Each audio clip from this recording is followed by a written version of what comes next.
Subscribe कीजिए ध्येय IAS channel को और बेल आइकन को दबाइए लेटेस्ट वीडियो सबसे पहले देखने के लिए।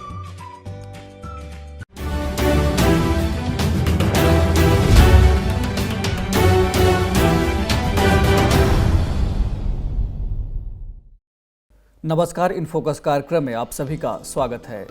इनफोकस कार्यक्रम में हमारा आज का विषय है कोरोना वायरस की नई स्ट्रेन। आइए सबसे पहले जान लेते हैं यह विषय सुर्खियों में क्यों है।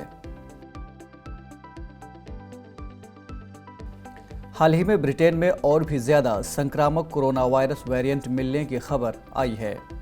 इसके बाद इसे लेकर भारत में भी चिंता जताई जाने लगी है और ब्रिटेन से उड़ानों के आने जाने पर 31 दिसंबर तक के लिए रोक लगा दी गई है। गौरतलब है कि भारत में साल 2021 के गणतंत्र दिवस समारोह में ब्रिटेन के प्रधानमंत्री बोरिस जॉनसन बतौर मुख्य अतिथि जनवरी में भारत आने वाले हैं। कैसी है कोरोना वायरस की यह नई स्ट्रेन?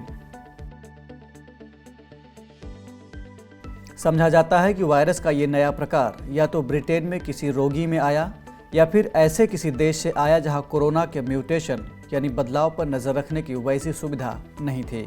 बहरहाल ये निश्चित तौर पर नहीं पता चल पाया है कि वायरस कहां से आया। ब्रिटेन में अभी वायरस का जो प्रकार मिल रहा है वो बहुत ज़्यादा बदला हुआ है। इसकी सबसे बड़ी वजह ये हो सकती है कि वायरस में यह बदलाव किसी ऐसे रोगी के शरीर में आया जिसकी प्रतिरोधी क्षमता कमज़ोर थी, जिससे वो वायरस को नहीं मार सका, और ऐसे रोगियों के शरीर में ही इस वायरस ने मजबूत होकर अपना रूप बदल लिया। दरअसल वायरस हमेशा अपने रूप बदलते रहते हैं, यानी वे हमेशा अपने आप को म्यूटेट करते रहते हैं। इसलिए उसके व्यवहार में आ रहे बदलाव पर वैज्ञानिक पैनी नज़र रखते हैं।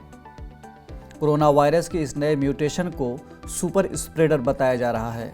दावा है कि ये पहले वाले वायरस के मुकाबले नया स्ट्रेन 70% अधिक संक्रामक है। हालांकि अभी वायरस के ज़्यादा गंभीर लक्षण और वैक्सीन पर असरदार होने को लेकर कुछ भी पुख्ता तौर पर नहीं कहा जा सकता। इसको लेकर भारत में पैनिक क्यों है? भारत में पैनिक फैलने की पहली वजह यह है कि जिन 23 देशों के साथ भारत में एयर बबल करार है उसमें से ब्रिटेन भी एक देश है। भारतीयों को डर है कि दोनों देशों के बीच विमानों की आवाजाही और पैसेंजर के आने जाने की सहूलियतों की वजह से नए स्ट्रेन का कोविड-19 वायरस भारत पहुंच जाएगा। ये चिंता इसलिए भी है क्योंकि इसी साल जनवरी के बाद भारत में कोरोना के तेजी से फैलने के पीछे विदेश से यात्रा कर लौटे लोगों को बड़ी वजह माना गया था। ऐसे में कई जानकार सरकार पर यह आरोप लगाते हैं कि अगर उस वक्त सरकार ने समय रहते विदेश से लौटने वालों पर पाबंदी लगाई होती तो आज भारत में कोरोना वायरस नियंत्रित होता।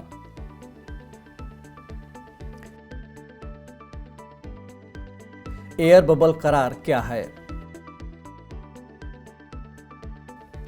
यह एक खास तरह का एयर कॉरिडोर होता है जिसके जरिए दो देश आपसी सहमति से हवाई यात्रा करने का समझौता करते हैं।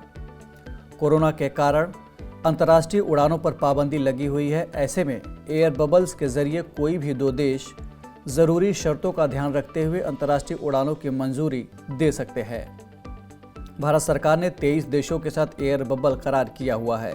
बता दें कि भारत में कोरोना के कारण 23 मार्च के बाद से ही अंतर्राष्ट्रीय यात्री उड़ानों पर पाबंदी लगा दी गई थी, लेकिन भारत सरकार ने 22 अक्टूबर से सभी विदेशी नागरिकों के साथ साथ सभी OCI और PIO कार्ड धारकों को हवाई या समुद्र मार्ग से भारत की यात्रा करने की अनुमति दे दी गई है। पर्यटक वीज़ा पर विदेशियों के भारत आने पर अभी भी पाबंदी बरकरार है। हालांकि बबल व्यवस्था के तहत भी हर महीने ऐसी यात्रा करने वालों की तादाद हज़ारों में है। क्या मौजूदा वैक्सीन इस नए वायरस पर काम करेगी? कई जानकारों का ऐसा मानना है कि मौजूदा वैक्सीन इस नए वायरस पर भी कारगर साबित हो सकती है। कम से कम अभी तो ऐसा ही लग रहा है। ब्रिटेन में अभी जो 3 वैक्सीन उपलब्ध हैं उनसे शरीर की प्रतिरोधी क्षमता मजबूत होती है। ऐसे में भले ही वायरस का रूप बदले, लेकिन प्रतिरोधी क्षमता उस पर हमला कर उसे बेअसर कर सकती है। वहीं इससे अलग कुछ एक्सपर्ट्स का कहना है कि अगर वायरस को म्यूटेट होने दिया गया तो चिंता वाली बात हो सकती है।